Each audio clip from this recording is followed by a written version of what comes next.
নাইকো মামলায় খালাস পেলেন বেগম খালেদা জিয়া সহ ৮ জন। রাজনৈতিক হয়রানি করতেই মামলা, আদালতের পর্যবেক্ষণ।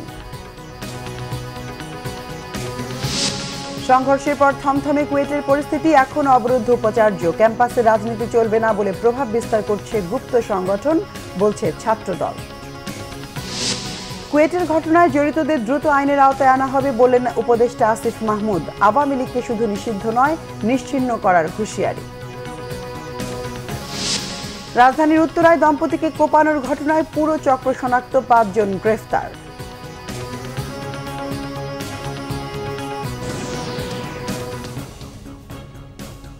দেখছিলেন ক্রাউন সিমেন্ট সংবাদ শিরোনাম। কুয়েটে হামলার ঘটনায় জড়িতদের দ্রুত আইনের আওতায় আনতে আইনশৃঙ্খলা বাহিনীকে নির্দেশ দেওয়া হয়েছে, জানিয়েছেন যুব ক্রীড়া উপদেষ্টা আসিফ মাহমুদ সজীব ভুঁইয়া। আদমজী ক্যান্টনমেন্ট কলেজে তারুণ্যের উৎসবে যোগ দিয়ে তিনি কথা বলেন। স্থানীয় সরকার নির্বাচন আয়োজনে অন্তর্বর্তী সরকারের সদিচ্ছা আছে জানিয়ে যুব ক্রীড়া উপদেষ্টা বলেন, ফ্যাসিবাদী শক্তির বাংলাদেশে নির্বাচন করার সুযোগ নেই। ট্রুথ কমিশন করে পরবর্তী বাংলাদেশের রাজনীতি হবে। বলেন, আপাতত আওয়ামী লীগের নির্বাচনে অংশগ্রহণের সুযোগ নেই, আগে তাদের বিচার করতে হবে। আওয়ামী লীগকে আদর্শিক ও রাজনৈতিকভাবে নির্মূল করতে হবে, শুধু নিষিদ্ধ নয়, নিশ্চিহ্ন করতে হবে দলটিকে। নতুন বাংলাদেশ বিনির্মাণে সবাইকে ঐক্যবদ্ধভাবে পাশে থাকার অনুরোধ জানান ক্রীড়া উপদেষ্টা। বিশ্ববিদ্যালয়ে যারা প্রশাসন আছেন তাদের প্রতি আহ্বান থাকবে দ্রুত ছাত্র সংসদ নির্বাচন আয়োজন করার জন্য। আমি বিশ্বাস করি যদি ছাত্র সংসদ থাকতো, প্রকৃত নেতৃত্ব থাকতো, তাহলে কুয়েটে যে ধরনের ঘটনা ঘটেছে এ ধরনের ঘটনা ঘটতো না, এবং সামনের সময়েও এ ধরনের ঘটনা এড়িয়ে যাওয়ার জন্য ছাত্র সংসদ নির্বাচনের মাধ্যমে ছাত্রদের প্রতিনিধিদের মাধ্যমে বিশ্ববিদ্যালয় পরিচালনা করা উচিত। আমরা শুধু নিষিদ্ধ না, আমরা মনে করি যে এই ধরনের একটি ফ্যাসিবাদী দল যারা নাজিদের মতো গণহত্যা চালিয়েছে তাদের বাংলাদেশ থেকে নির্মূল করা উচিত, এবং সেটা করার জন্য শুধুমাত্র লিগ্যালি নিষিদ্ধ করা দিয়ে সমাধান নয়, অবশ্যই আইনি প্রক্রিয়ায়, বিচারিক প্রক্রিয়ায় আওয়ামী লীগকে নিষিদ্ধ করা উচিত। বেঁধে দেওয়া সময়ের মধ্যে ভিসির পদত্যাগ সহ ৫ দফা দাবি পূরণ না হওয়ায় একাডেমিক ভবনে তালা ঝুলিয়ে দিয়েছে খুলনা প্রকৌশল ও প্রযুক্তি বিশ্ববিদ্যালয়ের কুয়েটের শিক্ষার্থীরা। বিশ্ববিদ্যালয়ের উপাচার্য প্রফেসর ডক্টর মোহাম্মদ মাসুদকে তারা এখনও বিশ্ববিদ্যালয়ের মেডিকেল সেন্টারের একটি কক্ষে অবরুদ্ধ করে রেখেছে। ছাত্র রাজনীতি ইস্যুতে ছাত্রদল ও সাধারণ শিক্ষার্থীদের সংঘাত পরবর্তী পরিস্থিতিতে বেলা 11:30টায় বিশ্ববিদ্যালয়ের সিন্ডিকেট কমিটির সভা শুরু হয়। সভায় কুয়েট শিক্ষক সমিতির সভাপতি ও সেক্রেটারি মঙ্গলবারের সংঘাতের ব্যাপারে যে বিবৃতি দিয়েছেন তাতে ছাত্রদলকে দায়ী করা হয়নি বলে অভিযোগ শিক্ষার্থীদের।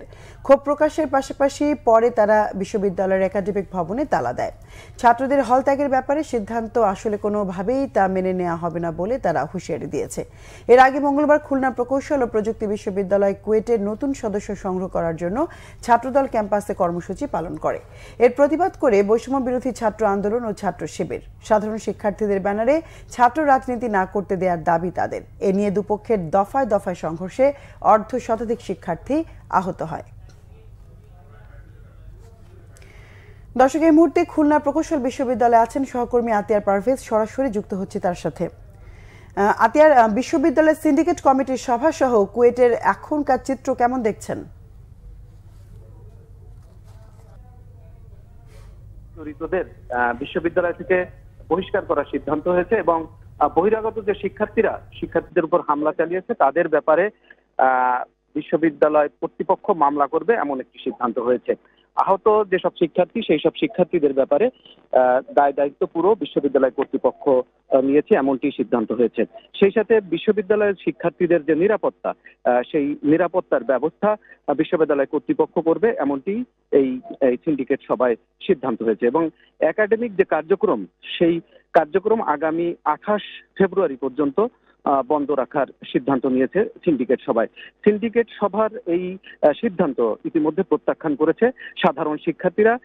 তারা ইতিমধ্যে একাডেমিক ভবন সহ বিশ্ববিদ্যালয়ের গুরুত্বপূর্ণ যে ভবনগুলি রয়েছে সেখানে তালা লাগিয়ে দিয়েছে। আরেকটি বিষয় জানিয়ে রাখি, সেটি হচ্ছে পুরো এই ঘটনার জন্য শিক্ষার্থীরা ছাত্রদলকে দায়ী করেছে। অপরদিকে ছাত্রদল এই ঘটনার জন্য বৈষম্য বিরোধী ছাত্র আন্দোলনকে দায়ী করেছে। ক্যাম্পাস জুড়ে এখনো পর্যন্ত থমথমে অবস্থা বিরাজ করছে, পরিস্থিতি শান্ত হওয়ার কোনো লক্ষণ দেখা যাচ্ছে না। খুলনার কুয়েট থেকে আমার কাছে এই ছিল সবশেষ খবর। আতিয়ার পারভেজ, ধন্যবাদ আপনাকে। প্রয়োজনে আবারও যোগাযোগ করব। বিএনপির মহাসচিব মির্জা ফখরুল ইসলাম আলমগীর বলেছেন, মাত্র ৩৬ দিনের আন্দোলনে ফ্যাসিস্টরা যায়নি, ১৬ বছর আন্দোলন করতে হয়েছে। জুলাই আন্দোলনে ২০০০ শহীদের মধ্যে ৮০০ ছাত্রদলের উল্লেখ করে তিনি বলেন, বিএনপির ভূমিকা ছিল না এ কথা যারা বলে, এই তথ্য নেওয়া দরকার তাদের। ফার্মগেট খামারবাড়িতে ছাত্রদলের সদস্য সংগ্রহ কার্যক্রম উদ্বোধন অনুষ্ঠানে মির্জা ফখরুল এসব কথা বলেন। শুধু ৩৬ দিনে তার ফ্যাসিস্টরা হতে যায়নি, ১৫ বছরের আন্দোলনে ত্যাগে রক্তে কিন্তু ফ্যাসিস্টদেরকে হারতে হয়েছে। অবশ্যই এই ৩৬ দিন ছিল একটা চূড়ান্ত যে আন্দোলন, সেই আন্দোলনের শেষ পর্যায়ে। সেই পর্যায়ে নিঃসন্দেহে আমাদের ছেলেরা তাদের অবদান রেখেছে। আমরা একটা হিসাব দেখেছি আমাদের, সেই হিসাবে দেখেছি যে প্রায় ২০০০ ছেলে যারা শহীদ হয়েছে তাদের মধ্যে প্রায় ৮০০ ছেলে আমাদের ছাত্র দলের ছেলেরা রয়েছে। আমি আমার ঠাকুরকে জেলার কথা বলতে পারি, ৯ জন যে শহীদ হয়েছে সেই ৯ জনের মধ্যে ৭ জনই হচ্ছে আমার ছাত্র দলের ছেলে। তাই এ কথা যারা বলেন যে ছাত্র দলের কোনো ভূমিকা ছিল না, বিএনপির কোনো ভূমিকা ছিল না, আমার মনে হয় তাদের সঠিকভাবে উপলব্ধি করা দরকার, তথ্যগুলো নেওয়া দরকার, তারপরে সে কথাটা বললে সেটা ভালো হবে। আজকের এই অনুষ্ঠান থেকে স্পষ্টভাবে বলতে চাই, আজকে কুয়েটের যে শুরুর যে ঘটনা, কে এই ঘটনার সূচনা করেছিল তাকে চিহ্নিত করে অতি দ্রুততম সময়ে বিচারের আওতায় নিয়ে আসতে হবে। গতকাল মধ্যরাত থেকে একটি ভিডিওর মাধ্যমে স্পষ্ট হয়েছে, আমরা বিগত সময়ে বারবার এই বাংলাদেশের গুপ্ত রাজনীতির অবসান চেয়েছি। ঢাকা বিশ্ববিদ্যালয়ে প্রশাসনের সাথে যতবার ছাত্রদলের মিটিং হয়েছে ততবারই ছাত্রদল গুপ্ত রাজনীতির বিরুদ্ধে বারবার অবস্থান ব্যক্ত করেছে। দীর্ঘ ১৭ বছর পর নাইকো মামলায় বেগম খালেদা জিয়া ও ব্যবসায়ী গিয়াসউদ্দিন আল মামুন সহ ৮ আসামিকে খালাস দিয়েছে আদালত। বুধবার ঢাকা বিশেষ জজ আদালত ৪-এর বিচারক রবিউল আলম এই আদেশ দেন। এর আগে ক্ষমতায় এসে ২০১০ সালে হাইকোর্ট থেকে শেখ হাসিনার নামে নাইকো দুর্নীতির অন্য মামলাটি বাতিল করে আওয়ামী লীগ সরকার। বিস্তারিত জানাচ্ছেন নাবিল জাহাঙ্গীর।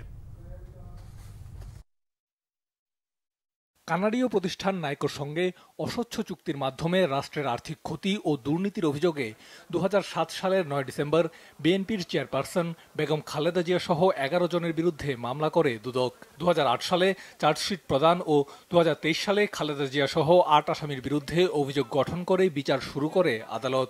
মৃত্যুবরণ করায় ৩ আসামিকে মামলা থেকে বাদ দেওয়া হয়।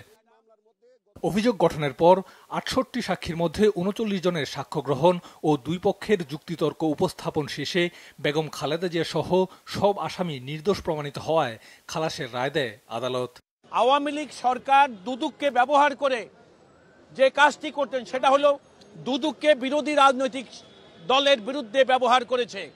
এই নাইকো মামলায় আওয়ামী লীগ সরকার চুক্তি করেছে, আওয়ামী লীগের গোপালগঞ্জের সভাপতিকে হাইকোর্টের জাজ বানিয়েছে, তার আদালতে আওয়ামী লীগের সভাপতি শেখ হাসিনার মামলা থেকে খালাস নিয়েছে। মামলাটার জন্মই হয়েছিল ১১ সরকার যারা স্বৈরাচারের দোষর ছিল তাদের উদ্দেশ্যই ছিল ম্যাডাম খালেদা জিয়াকে নিশ্চিহ্ন করে দেওয়া। এবং আপনারা জানেন ইতিমধ্যে অনেক ইনফরমেশন, ম্যাডাম খালেদা জিয়াকে জেলখানায় রেখে স্বৈরাচার সরকারের ইঙ্গিতে তার খাবারের মধ্যে নানা রকম বিষ প্রক্রিয়া মিশিয়ে তাকে হত্যার একটা চেষ্টা করেছে।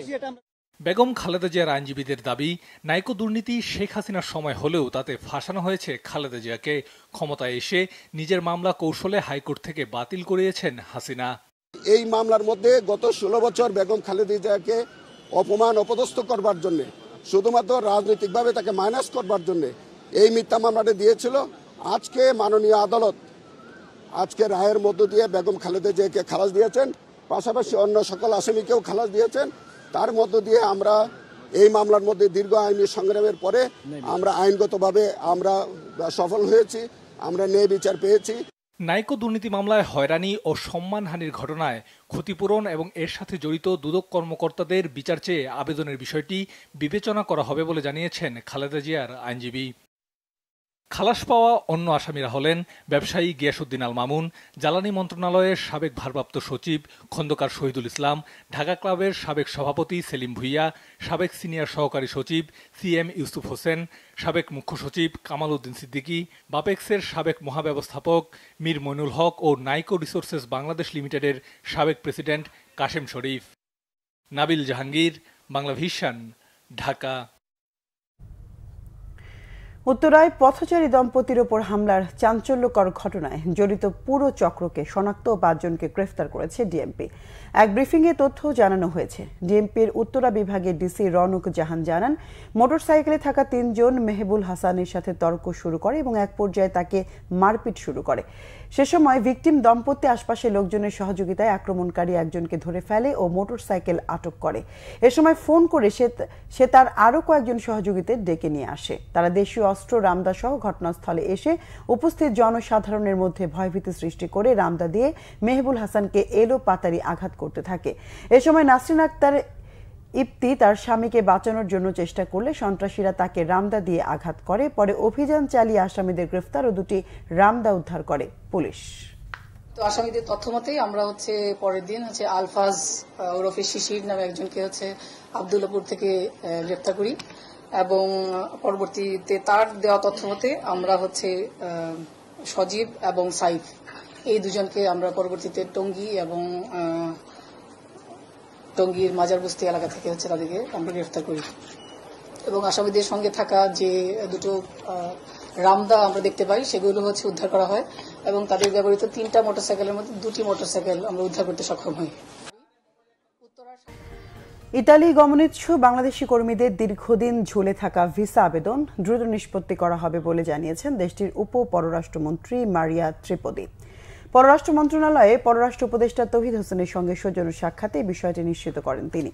অন্তর্বর্তী সরকারের প্রতি ইতালির সরকারের দৃঢ় সমর্থন ব্যক্ত করে বাংলাদেশের চলমান সংস্কার কার্যক্রমের প্রশংসা করেন তিনি। দুদেশের ব্যবসা বাণিজ্যে সন্তোষ প্রকাশ করে টেক্সটাইল ও প্রতিরক্ষা খাতে সহযোগিতা বাড়ানোর উপর জোর দেন মারিয়া। বাংলাদেশের সবুজায়ন খাতে ইতালির আরও বেশি বিনিয়োগের আহ্বান জানান পররাষ্ট্র উপদেষ্টা তৌহিদ হোসেন। বর্তমান সরকার বিদেশি বিনিয়োগ নীতিমালা সহজতর করতে কাজ করছে বলেও জানান তিনি।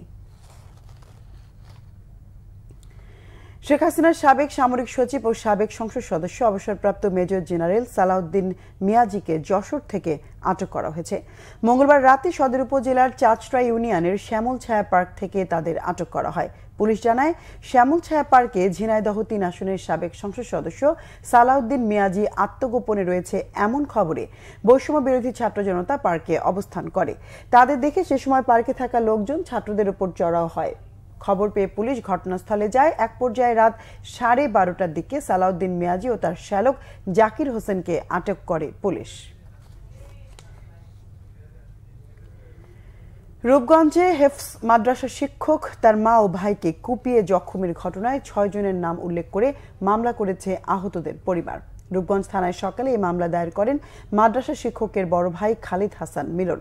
এরই মধ্যে আহতদের দেখতে হাসপাতালে গেছেন রূপগঞ্জ উপজেলা নির্বাহী কর্মকর্তা সাইফুল ইসলাম। জানান, ঘটনা তদন্ত করে জড়িতদের বিরুদ্ধে আইনি পদক্ষেপ নেওয়া হবে। বাড়ির সীমানা নিয়ে বিরোধের জেরে রূপগঞ্জে কাঞ্চন পৌরসভার কালাদি এলাকায় মঙ্গলবার দুপুরে মাদ্রাসা শিক্ষক হাফেজ নূর আলমকে কুপিয়ে গুরুতর জখম করে প্রতিপক্ষের লোকজন। এ সময় ছোট ভাই মোহাম্মদ শাহ আলম সহ বাড়ির নারীরা তাকে বাঁচাতে গেলে হামলায় আহত হন শাহ আলম ও তার বৃদ্ধা মা। পরে তাদের গুরুতর অবস্থায় উদ্ধার করে স্থানীয় হাসপাতালে ভর্তি করে স্বজনরা।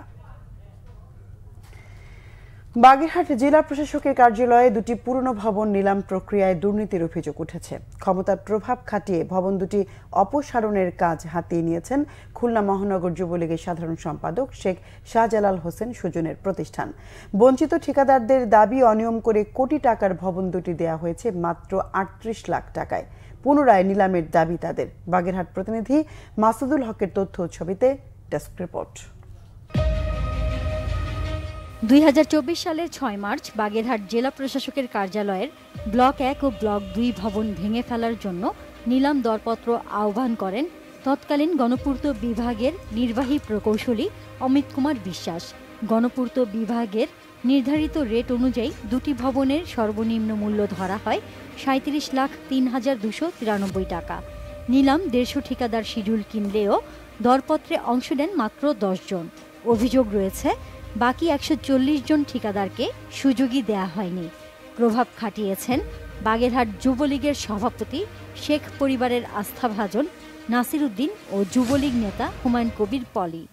কারো শিডিউল ফেলতে দেয়নি, কারো শিডিউল কেড়ে নিয়েছে, কারো শিডিউল ছিঁড়ে ফেলেছে, বরঞ্চ গালিগালাজ করেছেন। নাসির সর্দার, পলি ও অন্যান্য লোকজন ছিল।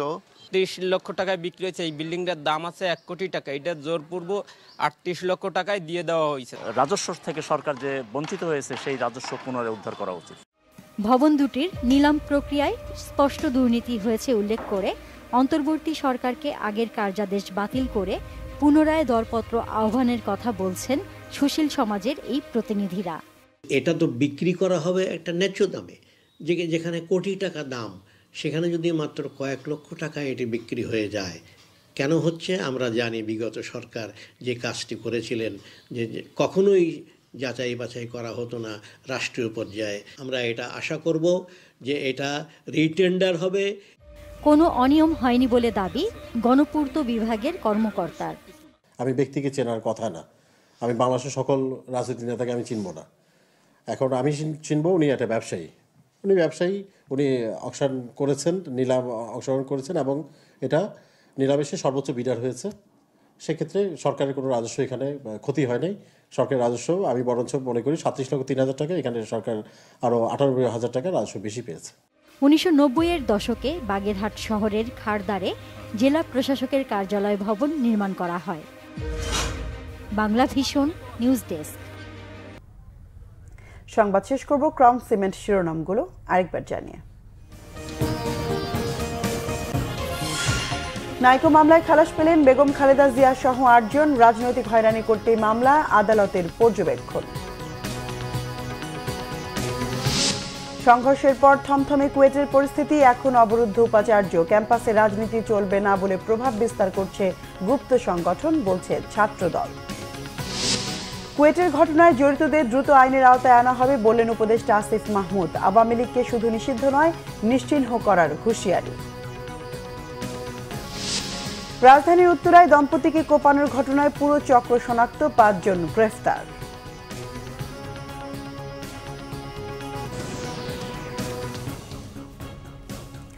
দর্শক, এ ছিল এখনকার মতো। পরের সংবাদ বিকেল 4টায়, এর আগে 3টায় রয়েছে নিউজ টপ 10, দেখার আমন্ত্রণ রইল।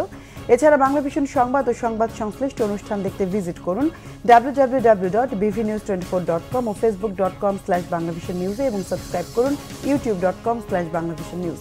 এতক্ষণ সঙ্গে থাকায় ধন্যবাদ সবাইকে।